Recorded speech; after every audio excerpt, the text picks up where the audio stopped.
صحیح بخاری اور مسلم دونوں میں حدیث موجود ہے کہ نبی علیہ السلام نے فرمایا کہ جب دجال مدینہ شریف کی طرف آئے گا تو اس وقت مدینہ کے 7 دروازے ہوں گے، ہر دروازے کے اوپر 2 فرشتے مقرر ہوں گے جو حفاظت کریں گے، اسے مدینے میں داخل نہیں ہونے دیں گے حتیٰ کہ وہ احد پہاڑ کے پیچھے جا کے اپنا قیام کرے گا اور پھر فرشتے اسے شام کی طرف ہانک دیں گے۔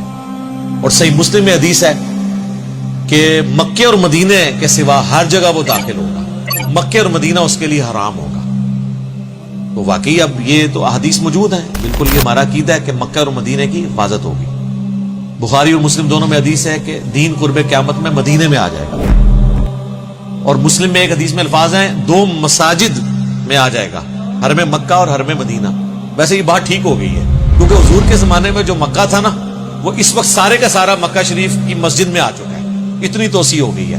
اور نبی علیہ السلام کے زمانے میں جتنا مدینہ شریف ایز اے سٹی تھا نا، وہ اب سارے کا سارا مسجد نبی میں آ چکا ہے۔ مسجد نبی اتنی بڑی ہے، تو جو حضور علیہ السلام نے فرمایا نا کہ 2 مسجدوں میں واپس آ جائے گا، یعنی ادھر لوگ پناہ کے لیے آئیں گے جیسا کہ سانپ اپنے بل میں واپس آتا ہے حفاظت کے لیے۔ اس میں حضور نے ایمان کو سانپ سے تشبیہ نہیں دی، بلکہ ایمان بچانے کے عمل کو سانپ کے عمل سے تشبیہ دی ہے، جس طرح سانپ اپنے آپ کو بچانے کے لیے بل میں آ کے اپنی حفاظت کرتا ہے۔ تو یہ واضح احادیث ہیں کہ دجال مکہ مدینے میں داخل نہیں ہوگا، بخاری مسلم کی ہے۔ اب یہ جو حدیث ہے نا، یہ بڑے لوگوں کو پریشان کرتی ہے کہ دوسری طرف بخاری مسلم میں ہے کہ نبی علیہ السلام فرماتے ہیں کہ میں نے ایک خواب دیکھا جس میں مجھے ایک بڑا خوبصورت شخص دکھایا گیا جس کے لمبے بال تھے، یعنی زلفیں تھیں، اور اس سے پانی کے قطرے ٹپک رہے تھے، اور وہ 2 شخص کے سہارے ان کے کندھے پہ ہاتھ رکھا ہوا طواف کعبہ کر رہا تھا۔ تو مجھے پوچھنے پہ فرشتوں نے بتایا کہ یہ مسیح ہیں، عیسیٰ ابن مریم، اور یہ حضور کو خواب دکھایا جا رہا تھا۔ تو ظاہر ہے کہ خواب تو وحی الہی ہے۔ سورہ صافات میں حضرت ابراہیم علیہ السلام کو جو اللہ نے خواب دکھایا تھا وہ وحی الہی تھا، اس لیے تو انہوں نے اتنی بڑی ایکٹیویٹی پرفارم کرنے کے لیے تیار ہو گئے، بیٹے کو ذبح کرنے کے لیے۔ اور بخاری مسلم دونوں میں حدیث ہے کہ خواب نبوت کا 46واں حصہ ہے، یعنی نبیوں کی وحی کا ذریعہ جو ہے، نبیوں کے خواب تو سچے ہوتے ہیں۔ اور پھر نبی صلی اللہ علیہ وآلہ وسلم فرماتے ہیں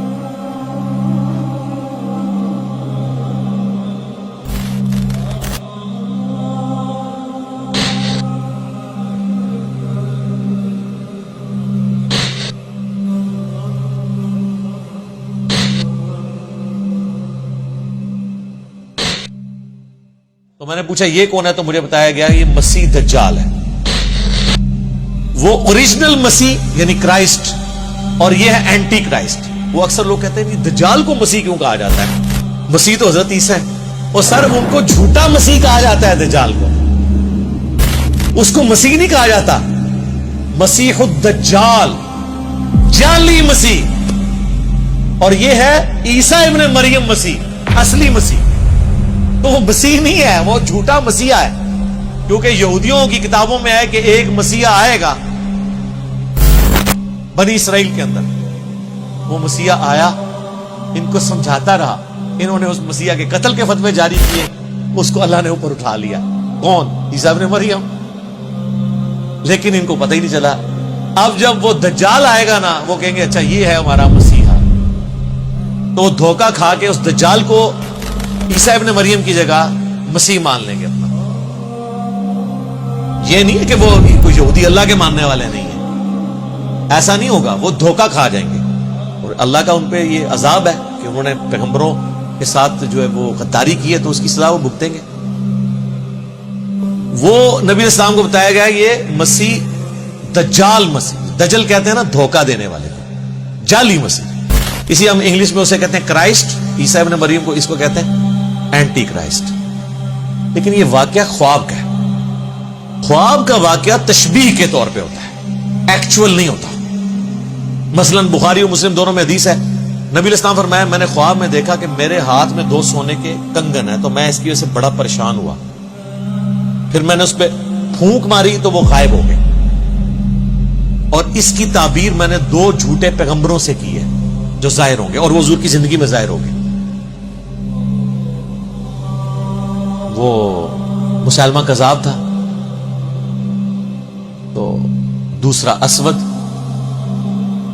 یہ 2 حضور کی زندگی میں ظاہر ہوں گے۔ اب حضور نے کبھی سونے کے کنگن پہنے ہیں زندگی میں، یا اس خواب کے بعد کبھی پہنے؟ لیکن خواب میں ایسی چیز دکھائی گئی جو تشبیہ کے طور پہ تھی. خواب ایک ڈپارٹمنٹ ہی الگ ہے. صحیح بخاری میں نبی علیہ السلام نے غزوہ احد سے پہلے خواب دیکھا کہ آپ کے سامنے ایک گائے ذبح ہو رہی ہے اور اتنا خون نکل رہا ہے اس کا. تو نبی علیہ السلام جو ہے نا گھبرا گئے. آپ کو پتہ چل گیا کہ میرے اصحاب اس میں شہید ہوں گے. 70 کے قریب صحابہ شہید ہوئے. مدینے کا کوئی گھر نہیں تھا جس میں میت نہ گئی ہو. ایک بہت بڑا لاس تھا حضور علیہ السلام کے لیے. واضح ایک فتح شکست میں بدل گئی. وہ چند تیر اندازوں کی حضور علیہ السلام کی نافرمانی کرنے کے سبب بعد میں اللہ نے معاف کر دیا. سورہ ال عمران میں پوری کمنٹری آئی. بہرحال اس میں نبی علیہ السلام نے اس گائے کے خون کی تشبیہ اس سے کی. یعنی اس طرح کے خواب میں بعض اوقات کوئی مناظر دکھائے جاتے ہیں. تو دجال والا جو منظر ہے یہ خواب کا اس سے یہ ثابت نہیں ہوتا کہ دجال طواف کعبہ کر رہا ہوگا. یہ ثابت نہیں ہوتا. اور اگر کسی نے اس کو دھکے سے ثابت کرنا ہے تو وہ اپنی عقل کا علاج کروائے. حضور علیہ السلام کو تمثیل کے طور پہ دکھایا گیا. بعض نے ویسے یہ کہا کہ اس طواف سے مراد یہ ہے کہ وہ خانہ کعبے کے باہر یعنی مکے کے باہر گھوم رہا ہوگا اور کوشش کرے گا کعبے میں داخل ہونے کی. یہ بھی تعبیر ہو سکتی ہے لیکن یہ دور کی ہے, ضرورت ہی نہیں, خواب کی چیز ہے کوئی فزیکلی. بعض کہتے ہیں کہ یہ دجال اس وقت طواف کر رہا ہوگا جب ہی اس کا فتنہ ظاہر نہیں ہوا ہوگا. جب فتنہ ظاہر ہوگا پھر وہ داخل نہیں ہوگا. یہ دور کی تعویلات ہے. میرے نزدیک سب سے بیسٹ تعویل, میں نے آپ کو اتنی مثالیں دی ہیں کہ خواب میں جو منظر دکھایا جاتا ہے ایگزیکٹلی وہ منظر نہیں ہوتا, وہ ایک تمثیل ہوتی ہے. تو حضور علیہ السلام کو بیسیکلی پہچان کرے گی کہ یہ جھوٹا مسیح جو ہے وہ اس شکل کا ہے, سچا مسیح اس شکل کا ہے. اور دونوں کو ایک ہی اینگل میں دکھایا گیا. وہ بھی 2 بندوں کے سہارے طواف کر رہے ہیں اور یہ بھی 2 بندوں کے کندھے پہ ہاتھ رکھ کے ایگزیکٹ اسی سین میں آپ کو یہ 2 چیزیں دکھائی گئی ہیں. تو لہٰذا یہ جو بعض لوگ سمجھتے ہیں کہ یہ احادیث میں تضاد ہے, تو احادیث میں تضاد موجود نہیں ہے. باقی وہ بعض لوگ کہتے ہیں وہ جساسہ والی حدیث کے اوپر کوئی ورڈکٹ دیں, ابن سیاد والی حدیث کے اوپر کوئی ورڈکٹ دیں. میرے بھائی دجال صرف ایک مسیح دجال ہی نہیں آنا. ابو داؤد ترمذی میں حدیث ہے کہ نبی علیہ السلام فرمایا قیامت اس وقت تک قائم نہیں ہوگی جب تک 30 جھوٹے دجال نہ پیدا ہو جائیں. تو دجال ایک سے زیادہ آنے. غلام احمد قادیانی بھی ان دجالوں میں سے ایک دجال ہے, کیونکہ اس میں ہے کہ ان میں سے ہر ایک دعویٰ کرے گا کہ میں اللہ کا پیغمبر ہوں. یہ دجال بھی پہلے پیغمبر ہونے کا دعویٰ کرے گا پھر خدائی کا دعویٰ کر دے گا. بخاری مسلم میں یہاں تک آتا ہے اس کے حکم سے بارش برسے گی, وقتی طور پہ, آزمائش کے طور پہ. زمین اگائے گی تاکہ جو بزرگوں کے ماننے والے ہیں فوراً اس کو بزرگ مان لیں. اسی تو پھر بھی نہیں ماننا, سانو تو فرق نہیں پہنتا. اسی تو کہنے سانو دکھاؤ قرآن دی سی کتنے لکھا ہے کہ تو آنا ہے بھائی. وہ آتا ہے نا بخاری مسلم میں کہ ایک مومن کھڑا ہوگا اور وہ کہے گا تو دجال ہے. وہ کہے گا میں تجھے قتل کر کے 2 ٹکڑے کر کے تجھے زندہ کروں گا. اور وہ یوں کر بھی دے گا, اس کے 2 ٹکڑے کرے گا, اس کے درمیان چلے گا, پھر 2 ٹکڑے جوڑ کے زندہ کرے گا. وہ کہے گا دیکھ خدا یہ کام کر سکتا ہے نا, تو میں خدا ہوں. وہ کہے گا کہ تیرے اس عمل نے میرے ایمان میں اضافہ ہی کیا, مجھے تو حضور کی بات پہنچی تھی کہ وہ اس طرح کرے گا, اب تو میرے قتل پہ قادر نہیں ہو سکے گا. اس طریقے سے 2 ٹکڑے کرنے. وہ کوشش کرے گا تو وہ تانبے کی بنا دی جائے گی اسی گردن. پھر وہ غصے سے اس کو اٹھا کے اپنی جہنم میں پھینکے گا, لیکن وہ جنت میں پہنچ جائے گا.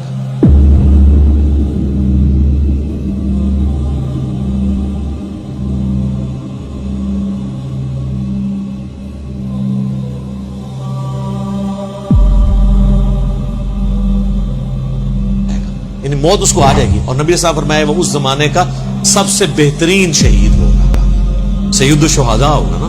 جو المستدرک علاقے میں کہ سید الشہداء حمزہ ابن عبد المطلب ہے, یا وہ شخص بھی سید الشہداء ہے جو جابر حکمران کے سامنے کلمہ حق بلند کرے یہاں تک کہ اسے قتل کر دیا جائے.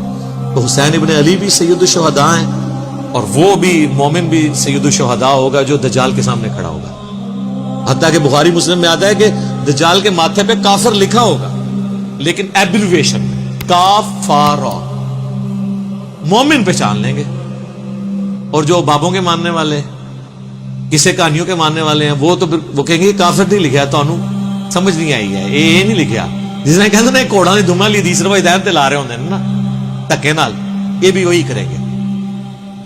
کاف سے کش پڑھ لیں, ہو سکتا ہے فا سے فیض پڑھ لیں, اور را سے روحانیت پڑھ لیں, یا روحانیت روحانیت کی بجائے. بخاری اور مسلم دونوں میں حدیث ہے، نبی علیہ السلام نے فرمایا کہ حضرت آدم علیہ السلام سے لے کے سارے پیغمبر اپنی اپنی امتوں کو دجال کے فتنے سے آگاہ کرتے ہیں. اور مسلم میں ایک حدیث ہے کہ قیامت تک جتنے فتنے آئیں گے حضرت آدم علیہ السلام سے لے کے دجال سے بڑا کوئی فتنہ نہیں ہے. ظاہر ہے کہ اللہ کی طرف سے ایک آزمائش ہوگا، تو اللہ تعالیٰ ہمیں محفوظ رکھے اس فتنے سے. اور اس کے لیے بھی صحیح مسلم میں ہے کہ نبی علیہ السلام نے فرمایا کہ جو شخص سورۃ الکہف کی پہلی 10 آیات یاد کر لے گا، اور ایک دوسری حدیث میں مسلم کی آخری 10 آیات کا بھی ذکر ہے، بہرحال پہلی 10 آیات یاد کر لیں تو وہ اس کے دجال کے فتنے سے بچ جائے گا. یہ آیات کوشش کریں روزانہ، نہیں تو ہفتے میں ایک دفعہ تلاوت کر لیں تاکہ یاد رہے. باقی یہ ویڈیو شیڈیو ریکارڈ کرانا ہے جی دجال نے کدوں آنا ہے، بھائی میں تو نہیں دجال نو کٹ سکتا، جدوں آئے گا دیکھی جائے گی. اور لوگ اس طرح کے ٹاپکس میں بڑا انٹرسٹ، قیامت کی نشانی ہے جی. قیامت کی سب سے بڑی نشانی آج سے 1400 سال پہلے ظاہر ہو چکی ہے، نبی علیہ السلام کی بعثت جی. قرآن میں ذکر ہے اقتربت الساعہ، قریب آ گئی قیامت. وانشق القمر، اور 2 ٹکڑے ہو گیا چاند. اور بخاری مسلم میں ہے کہ نبی علیہ السلام کے زمانے میں چاند 2 ٹکڑے ہوا. اللہ تعالیٰ نے یہ نشانی کے طور پہ دکھائی بات. پھر مسلم شریف کے الفاظ ہیں کہ میں اور قیامت اس طرح ساتھ بھیجے گئے جیسے یہ 2 انگلیاں، شہادت کی انگلی اور درمیان والی. یعنی اب میرے بعد کوئی نبی نہیں آئے گا، قیامت ہی آئے گی. ہزاروں انبیاء کی تاریخ میں آخری پیغمبر کا آنا اور اس کے بعد قیامت آنا، تو پھر تو سر قیامت کی نشانیاں ظاہر ہو چکی ہیں. باقی جو آپ قیامت کی نشانیاں ظاہر کرتے ہیں نا، کوئی الٹا کام ہو جائے تو کہتے ہیں قیامت کی نشانی ہے. پھر میں کہنا یہ ساری نشانیاں پاکستان ہی پوریاں ہو رہی ہیں. باہر دے ملک دے لوگ سکون کی زندگی گزار رہے ہیں، مہنگائی ہو جائے کہتے قیامت کی نشانی، بیسک نیڈز پوری نہ ہو قیامت کی نشانی، ہیومن سیکیورٹی نہ ہو کہتے قیامت کی نشانی. تو وہاں تو نشانی پھر ریورس ہو رہی ہے. دبئی میں جائیں کوئی ڈاکہ مار کے بتائے، کوئی چوری کرے، 0 پہ کرائم ریٹ لے آئے ہیں وہ تو پھر لگتا ہے قیامت سے بہت دور جا رہے ہیں. اس طرح کی قیامت کی نشانی ہوتی. باقی آپ نے تسکے لینے کے لیے سننا ہے تو سنتے رہیں. اصل چیز یہ ہے کہ آپ آخرت کی تیاری کریں، ان چکروں میں نہ پڑیں. ٹھیک ہو گئی؟ جزاکم اللہ.